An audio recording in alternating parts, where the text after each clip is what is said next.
Hello and welcome to this week's edition of the program Business Time. This is a magazine program in which we bring you major business and economic news stories making headlines in the country. And in the program today, we look at prospects for setting the industrial parks in the country and what possible impact they could have on the local economy. And also in the program, we look at how the Finance project is rolling its operations as more money is being channeled to small and medium enterprises towards growth of their trade. That's inside Business Time.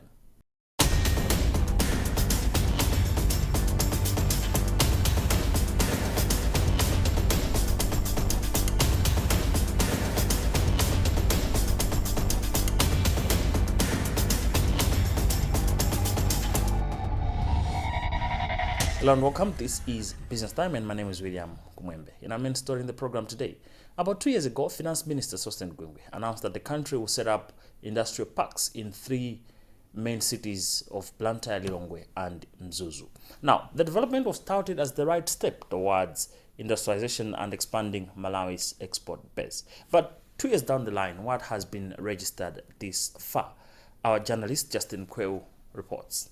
The Ministry of Trade and Industry has indicated that groundbreaking ceremonies for industrial parks in Matindi, Blantyre and Area 55, Lilongwe, will start before this year ends. The Line Minister, Simplex Ticholabanda, said this in Blantyre during a visit to Matindi, where one of the industrial parks will be constructed. He was graced by officials from Afrexim Bank and Export Development Fund, among others. Chichola said government has committed 4 billion kwacha in the current budget to go towards compensation of land and other logistics for Matindi and Area 55. I want to assure Malawians that as a country, but also as a ministry, we are more than ready to commence the development of industrial parks. You've seen the serious commitment from Afrexim Bank, as alluded to by Oluland Dohat, the head of delegation, that they have chosen Matindi in Blantyre and Area 55 Kanengo in Lilongwe to start the development activities.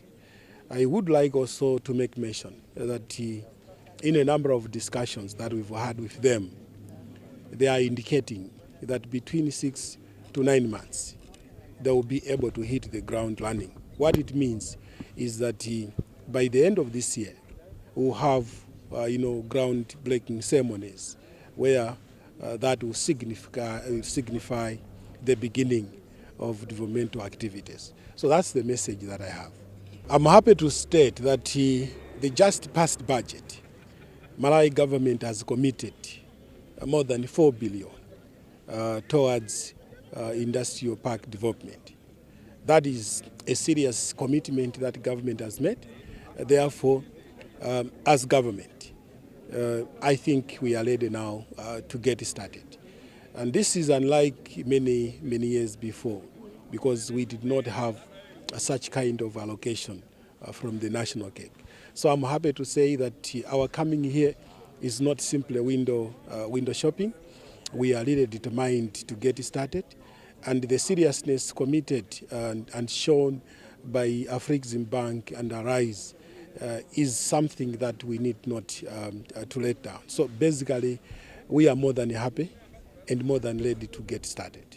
The industrial parks will be developed with financing from Afrexim Bank, and the bank's Director of Export Development, Olulanti Dihati, said having finished the feasibility studies, the bank is now ready to finance other developments until the industrial parks are developed. She added that the other developments which the bank is willing to support are financing, debt financing, project financing, and project preparation facility. So the take-home message for Malawians and particularly the people of Matindi is that development has come.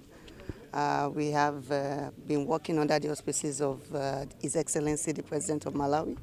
He has directed that we must work together with the Honorable Minister of Industry and Trade to develop the industrial parks in Malawi.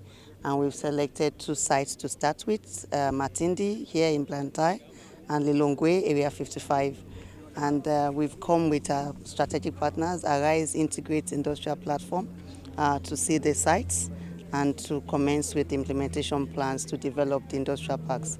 I must stress that His Excellency the President has given us a directive in partnership with our own President, Professor Benedict Urama, that these industrial park projects must move and move swiftly for the development and economic benefits to the good people of Malawi. So for now, Afrexim Bank sponsored the development of the feasibility study. We provided what we call project preparation facility to facilitate the preparation of the business plans and the financial models and all the technical studies.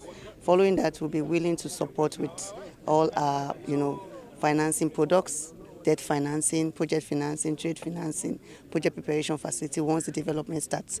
But the phase we are in now is to sit down with the Ministry of Industry and Trade, our partner Arise Integrate Industrial Platform, to marshal out an implementation plan so that we can start commencing development. But Afrexim Bank stands ready to support the development of this bank, these industrial parks. Afrexim Bank is a multilateral development finance institution. It was established in 1993 under the auspices of the Africa Development Bank. We are owned by 54 member countries, including Malawi, and we run our businesses using strategic plans. We have a mandate to promote intra and extra African trade, and our strategic plan has four key pillars. The two core pillars of our strategic plan is promoting intra-African trade and implementation of the Africa Continental Free Trade Area. The second one is facilitating industrialization and export development. And these sort of projects fits in line with facilitating industrialization and export development. We want to move our countries, our member countries, away from raw commodity exports. Because when you export raw commodity, you get the little out of the value chain of the sector. For example, let's look at soy. Every time you export raw soy, you get maybe like 0.5% of that value chain compared to places in India, Bangladesh, who are taking that raw soya bean and processing it into soya oil, soya milk. They are the one extracting 50%, 60% out of the value chain. We want to turn things around and ensure that African countries that produce these commodities, minerals, and products benefit more from the value chain. That is our. So what I'm trying to tell you is that because they need to do the business plan and they need to marshal out an implementation plan. When they finalize the business plan and tell us the whole total value required to do this project, as you know, it will be divided into equity and debt. The debt financing, whatever the portion is, we are ready to support the development. On the equity, that's why we brought in Arise Integrate Industrial Platform. They will partner with the government on the equity. So we already have everything clearly defined and marshaled out. But I'm telling you, whatever the cost, we are ready. We've done zone development all across Africa. We've facilitated, together with Arise IIP, the development of zones in Gabon, in Benin Republic, in Togo. Currently we are doing in Chad, Nigeria, Rwanda. So I do not think Malawi should not benefit, don't you? So the government is fully committed already. I know they've helped us in securing this land.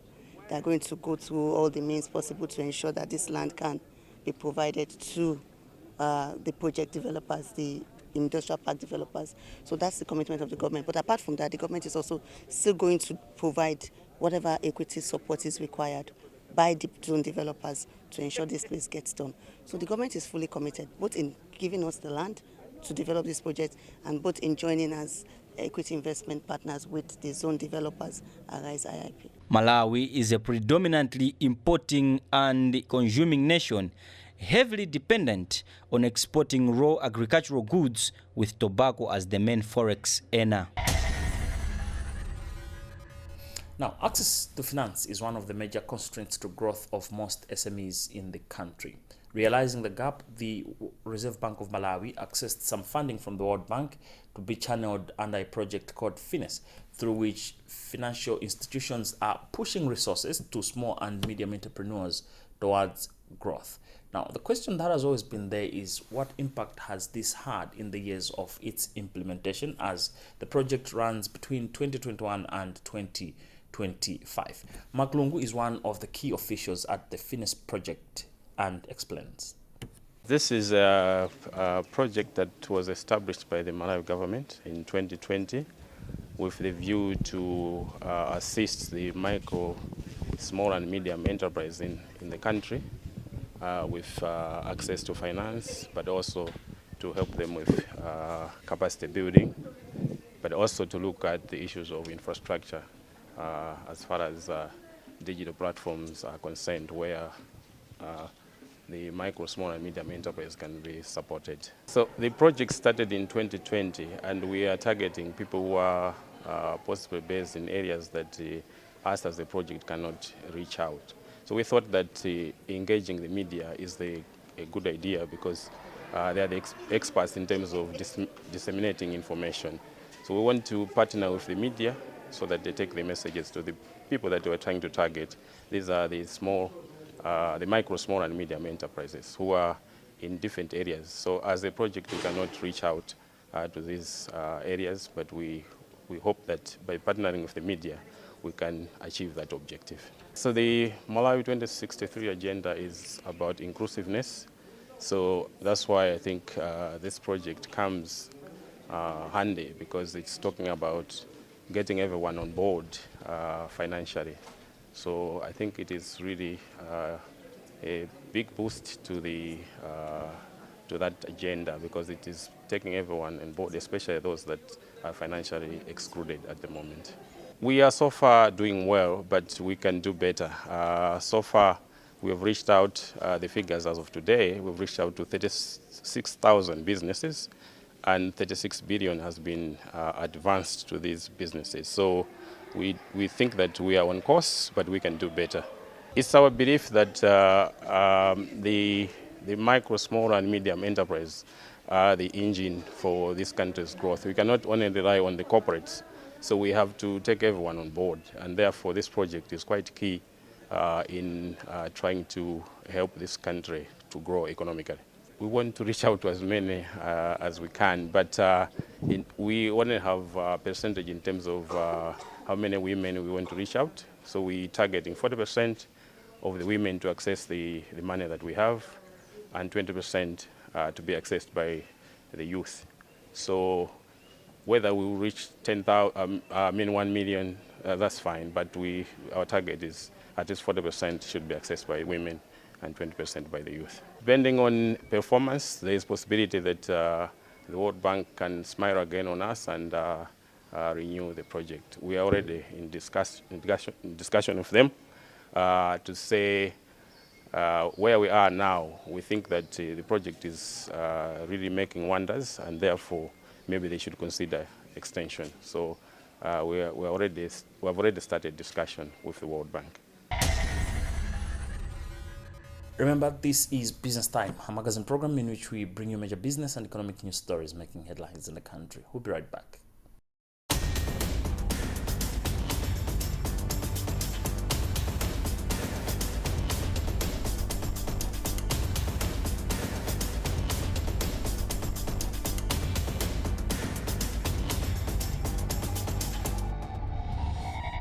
Welcome back. My name is William Kumwembe, and this is Business Time, a magazine program in which we bring you major business and economic news stories making headlines in the country. Moving on with the program. Malawi is part of the African Continental Free Trade Area, one of the largest trade blocs in the world, which creates more market opportunities for African commodities and producers. Now, the question is, how is Malawi positioned systematically to leverage on the available market? This is a question our journalist Kumwembe asked one of the experts in trade from South Africa. This is a very important topic for conversation, not only for Malawi, but many other countries that still have to submit their tariff offers as well. It really comes back to a very clear assessment of the agricultural and industrial and service sector development priorities that Malawi has in its policies that it is already implementing. So which are the priority sectors that it would like to promote?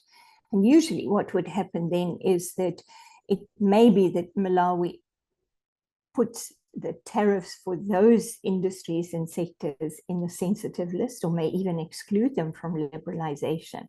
So its industrial and agricultural development priorities will influence the offer that is made for tariff concessions. So that's very, very important. You're absolutely right, and Malawi is not the only country that needs to import inputs and intermediates, raw materials, in order to support its production activities. And here we're now looking at sourcing opportunities on the African continent.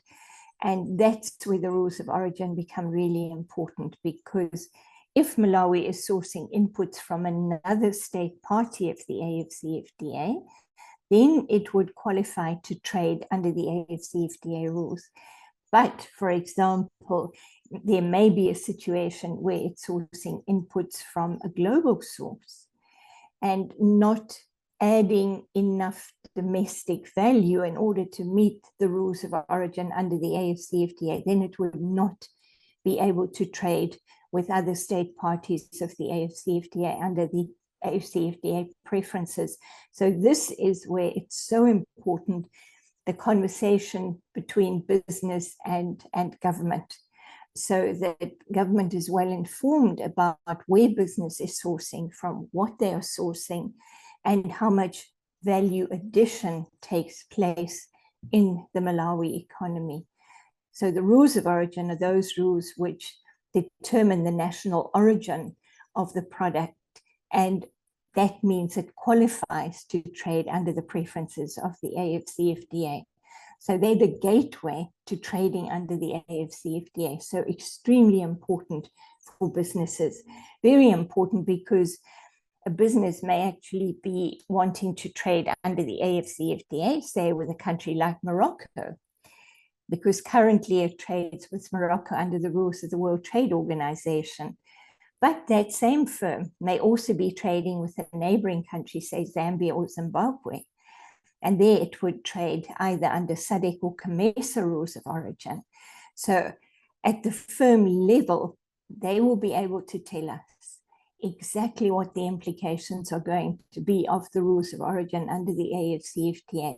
In other words, will that firm have to comply with different sets of rules of origin? And that may have implications for how it organizes its sourcing of inputs and raw materials, but also how it organizes its production on the factory floor. So it has very practical implications for business. So rules of origin are often the fine print in an agreement, which can make it very trade-friendly, trade-creating, or can actually deter trade under the trade agreement, even though it looks like we have liberalized tariffs quite effectively. We have 5 priority services sectors: financial services, transport, communication, tourism, and professional or business services. And there, all the member states have to make offers of specific commitments in terms of opening those sectors to competition from other AfCFTA state parties. I understand that Malawi has already made an offer for services under the AfCFTA. So clearly there have been discussions with business, but also government taking a look at sector development priorities. For example, what are the objectives for the development of the financial services sector or communication sector, and how can it leverage the commitments under the AfCFTA in order to help it to achieve those objectives. So services, in my view, play an extremely important role in all our economies, and for Malawi as well, not only in trade, but also at the domestic level, because services are linked to development outcomes. So for example, if we have universal access to communication services, that allows access to healthcare, to education, online learning, as we saw many countries do during the COVID pandemic. Financial services, if we have financial inclusion, it means that more and more individuals are actually within the formal banking system. So they don't have to resort to getting loans, for example, at exorbitant interest rates in the informal financial areas of the economy. So services, extremely important. Transport, logistics, distribution services, so important for Malawi because it's landlocked. So some of the subsectors in the transport sector, like road transport or rail transport become particularly important for Malawi to improve its efficiency, both in terms of sourcing inputs, but also in terms of reaching its export markets. And again, if we are liberalizing those services, it won't only be trade under the AfCFTA that will benefit, but also trade with SADC countries, COMESA countries, and with global partners. Now, in other business news, OI said for the 2023 Takulandiran Tourism Expo, the Minister of Tourism is organizing towards ensuring that Malawi is marketed efficiently and effectively as the tourism destination. This comes about 2 years after a break due to COVID pandemic. According to Sosten Lingwaranya, who is Deputy Director of Tourism, there is room for expansion in as far as tourism is concerned, and that the sector is becoming the next big thing. We are at an advanced stage. I think there are only minor areas that are remaining. We have received quite overwhelming response from the private sector. We have exhibitors coming in from Zimbabwe, from Zambia, from Tanzania, and we have, as of today, almost 50 international buyers. These are tour operators that package holidays from wherever they are. They are from the US, from UK, from Germany, from Belgium, and some from the SADC region. So the response is quite overwhelming, and even from the local exhibitors is quite huge. And so far so good, and I think the coming in of Castel for the presentation of their sponsorship is just an icing on the cake, because this shows that we are almost set to welcome everyone, both international as well as local exhibitors to the event. That interview also brings us to the end of today's edition of the program Business Time, a magazine program in which we bring you major business and economic news stories making headlines in the country. On behalf of the entire production team, my name is William Kumwembe. Always remember, if it doesn't make money, then it doesn't make sense. Stay safe and bye for now.